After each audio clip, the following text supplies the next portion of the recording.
So while suspense continues to haunt us about whether we are heading towards peace or there could be a fresh round of hostilities, there is also renewed focus on how this war is being reported. When talks were held in Pakistan about a couple of weeks back, there was a blanket coverage from here because the media from all over the world had descended onto Islamabad. And of course, Pakistani media was also covering it very comprehensively. But since then, there has been a muted debate about the kind of reporting that we have done here in Pakistani media. Has it really added value to the overall coverage of this conflict? Our analysis, views, writings, television shows, all of these in the larger scheme of things, where this is the single most biggest story that we've covered for a very long time, and the fact that there is a war happening right next door, and the fact that Pakistan is playing such a key role. So keeping in mind all of these things, has the Pakistani media actually done justice to this story? I want to do a deep dive into this with three of my colleagues who've of course been doing exactly this, trying to make sure that we do good high quality coverage. But have we succeeded? Well, let's ask the three of them. Zarrar Khuhro is my first guest. He does his wonderful show on Dawn News. Mr. Rehman Azhar is my colleague here at Express. He's been doing a fantastic show on Express News for many years. And Aniqa Nisar, also my colleague, who does her own very good show on ARY News. So Zarrar, let me just start with you. Are you content? Are you satisfied with the way that the Pakistani media has covered this story and continues to do so? I am not dissatisfied. I mean, I know that that might be a contrary opinion at this point in time. But also, when we talk about the coverage, I think we need to separate it into at least two parts. One is the coverage on the mediation process that Pakistan was engaged in. Call it facilitation, call it mediation. That's up to you. And also the general coverage of the war and all the related and connected issues thereof, right? And in particular the possible impact on Pakistan, what scenarios we're looking at. So if we start out with the mediation process, now I know that as media persons, I mean, we really just need the next breaking news. We need the next story. We need the next leak. Now, wherever those leaks going to come from, like traditionally, those leaks come from government sources, come from security agency sources, come from military sources, right? And in this particular case, those would be the only sources that could possibly feed you information. And as we all know, they were running an incredibly tight ship this time round. And I think it's a tighter ship than I've ever seen. I don't know if you'd agree with that. Because, I mean, there are no real precedents for any of this. But in general, we know that the state is fairly leaky, right? In the sense that some kind of news filters down to us and so on and so forth. And then, sometimes we are told to run it unattributed. And so on like that. But here's the problem here, is that this time no information was being delivered to us at all. Now, as media persons, obviously, that's kind of the kiss of death for us, right? But if we take into account, if we look beyond our own, say, admittedly narrow self-interest, and we look at what was at stake here, Pakistan was not a party to this war, in the sense that the belligerent parties are America and Israel and Iran, right? And two of those parties were in Pakistan. And as it was fairly unprecedented that something like this would happen in the first place. But then when you've got these guys here and all of a sudden leaks start coming from the Pakistani side, what does that do to your credibility as a mediator? I think that would be the kiss of death for it. Now, as far as the overall coverage of the war, I mean, I would consider it satisfactory. Okay, let me get to, bring forth another angle to this. Aniqa, sure. In many ways, I agree with Zarrar that at the time that the talks were going on here and Pakistan, of course, was the mediator, it was a sensitive time for us, and any leaks or any kind of information coming out from Pakistani officials could have been interpreted in a different manner. But those talks are done. And now we are at a stage where there is literally a no war, no peace kind of a situation. And stories that are coming out are almost all of them based on unnamed sources. You know, whether we are talking American media or British media or of course even Israeli media. But here we still remain the only mediator. And even today there is talk of, you know, perhaps another proposal coming from Iran and going through Pakistan to the US.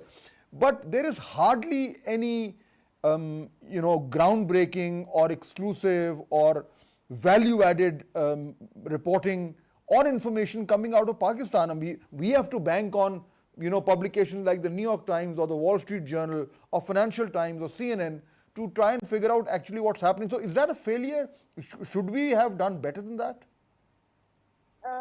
Firstly, thank you for having me in the show. Secondly, we are at a different situation right now. If you remember in 2025, just this month of last year, we had ample information coming in when we were the party in the war. I'm talking about Pakistan-India war, Marka-e-Haq. And we had ample information. We had information coming to us every second from all sorts of sources, government sources, military sources, and even on-ground sources of our own that each journalist has for themselves, the network that they create. So at that time, since we were the party, we had the information, we could disseminate the information very easily. This time there's a contrast. We are, and I would agree with Zarrar over here, that we are at a different level right now. We are the mediator. We need to seem neutral.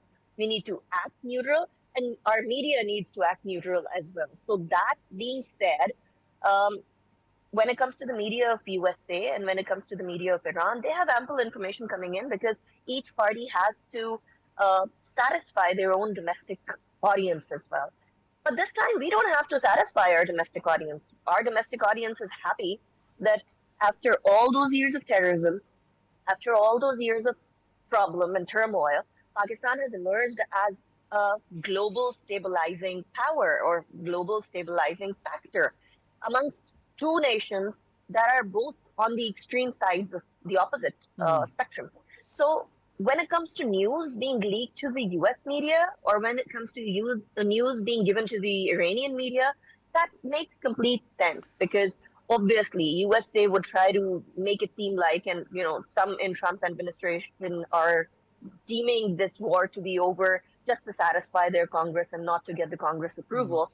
So news leakage over there and pilferage over there makes sense because they have to satify their Congress, they have to satisfy their domestic audience, and so does Iran. It's a neutrality factor, Rehman, which again, you know, both the guests have actually talked about that and the fact that because we are mediating, then we should be extra careful. But the fact is that, again, Rehman, I mean, if you're talking about American officials leaking to their government and Iranian officials leaking to their media and Iranian officials leaking to their news platforms, then it's almost like we are passive recipients of leaks. And that puts us journalists in a very helpless kind of a situation that we are so dependent on official leaks that if they are generous enough to throw some scraps of information at us, then suddenly we become professional journalists. But if they are not, then we've got nothing to do. To me, that sounds a bit. I think journalists need to do better than just be so completely dependent or at the mercy of leaks coming from officials. Right. Thank you so much, Fahd, for having me on the show. I think there is another angle to that as well. And as you know, Pakistani media has been mostly very inward looking. We haven't reported much on international stories developing even in the region as well. None of the Pakistani channels or news outlets, they have any bureaus in other countries, let's say. They've been reporting mostly on the internal politics as well. So it's very inward looking. So I think there is also one of those factors where the media and media's approach also comes into play as well. I think to start with this conflict, there were sensitivities involved on both sides. Iran on one side is a Muslim brotherly country, and US with whom we recently had a thaw in relationship and was seen very positively as well. So I think there was a problem in reporting from one angle or reporting from one side, and it could have been, like Zarrar and Aniqa rightly pointed out, that it could have been taken as a state position. In many countries, even in Western countries, as you know, the media is sort of also at times the extended arm of foreign policy as well. So I think they have both rightly pointed out that any leak or any position taken by Pakistani media could have been interpreted as the position of a Pakistani state or a leak coming from the Pakistani side. But I know some of the excellent journalists, even for local media as well, who have been extensively reporting and who've been bringing out stories, and also for international media outlets that are based in Pakistan. But I think there needs to be a soul searching even for Pakistani journalists or Pakistani media as well. That how have we looked at this conflict, and have we reported enough? Our muted position on most of these issues, whether it can be interpreted as a neutrality. Let me add something to this. I think Zarrar, let's be honest. We're all colleagues, so we can be honest with each other. I'm very uncomfortable, Zarrar. I'm very uncomfortable with this logic of us being, because we are neutral, therefore we should not be reporting. It's been 2-3 weeks. It's still the biggest story. And I'll tell you, I don't know whether you share the same experience. We've worked for newspapers. We still work for newspapers. And we can't start our morning without reading a newspaper. I mean, that's how my life has been, and I'm sure all of our lives have been like that. Absolutely. Yeah. But the fact is that, maybe some years ago, I would spend about an hour and a half reading Pakistani newspapers. Now I'm done in 10 minutes, 15 minutes. And I spend more time reading international newspapers. And I think that is something that really hurts me. Why do I spend only 10 minutes or 15 minutes reading our newspapers? Because I don't find anything which adds value to my information. And that's my point. If we are not giving value-added information in the name of neutrality, we are depriving our readers, our people, our audience of content that they deserve. Well, I mean, look, Fahd, again, I'm going to return to my original point. Again, here we are discussing two different scopes of coverage, right? One is, okay, so what did Iran really say? What did J.D. Vance really say? And so on and so forth. That is that the lack of that information may frustrate me, but I do understand it. And look, you like you said correctly, we're dependent on leaks. But believe me, this time round, I had serving military officers calling me and asking me, "Yeah, can you tell me what's happening?" It was kept so tight that within the military itself, no one knew what was being discussed. And I will again stress that is important. I'll give a small example. Suppose Aniqa and Rehman have gone to war. Okay, they're shooting at each other, and Fahd is like, "Okay, come to my house and we can discuss this in absolute confidence." And then Fahd, the moment the meeting is over, he starts sending me WhatsApp messages, and I start spreading them around. What does that do to Fahad's credibility, right? Now, as far as what you said about value addition, well, I would argue that there are many kinds of value addition, right? I agree wholeheartedly with what Rehman just said. Our media is inward looking. Speaking personally for myself, I find local politics incredibly boring. So, and you would know this, we've had this conversation many times. I'm like, yeah, I don't want to talk about, what the future of the PTI is. It's been done to that. So my focus has always largely been international. So I found myself actually in a very good place during, it sounds terrible, I know, but then, you know how we are in this field, right? So I found myself in a very good place when this war happened, because there's so much you can talk about. You can talk about the munitions that are being used. You can talk about the importance of foreign wars. You can talk, why not tell people about the history of Iran itself? Exactly. This is the background information, and this is where we have to apply our mind. Right? And that's where we are falling short. That's where we are falling short. Where most of us are falling short. But again, where some fall short, then some move forward. You've been interviewing some fantastic people. You haven't fallen short. I would like to think that I haven't fallen short. I probably have. But I mean, fair enough. it's one of those things. But very One of quickly, those lives. okay, Right? okay, very quickly, I need to, I'm going to just add one more thing here. Sorry, very very quickly. brief. When we talk about international media, right? I mean, again, we have to understand that even the American media is in many ways an adjunct of the state now. And in Iran, even in Iran, you see that the Tasneem news agency, Yeah, which is very close to agreed. IRGC, has a very different line. Fair So enough. even in that, there are clues, right? Gee, But sorry. I want to, Aniqa, I want to, I'm arguing something different. And just give me very briefly, because I have to wrap it up. The fact is, what Zarrar said, I think that's the important thing. I'm not saying we start divulging state secrets. I'm not saying we start reporting on information that could actually impact the negotiations. But there is so much more value added content that needs to be produced, which Absolutely. does not compromise Pakistan's mediation. But we are unable to do that, either because we lack professional capacity or imagination. I don't know what the problem is. Well, I have some ideas, but that is the problem that I'm referring to, that we can still do so much which we are not doing. Uh, Here, our myopia paralyzed us. Basically, we were so focused on what was happening, and we need to get the news out of what was happening. And when we were unable to get that out, we got frustrated. A lot of our colleagues got extremely frustrated that why is the news not coming out? We are right across Serena in Jinnah Convention Center. It's not even a kilometer away, and we can't get the news. That was so frustrating for so many of our colleagues or so many of the journalists that they got myopic instead of looking at the bigger That was one picture. event, Anika, that is done. But since then, the last 2-3 I'm weeks, coming to that. we haven't done I'm anything. coming to that.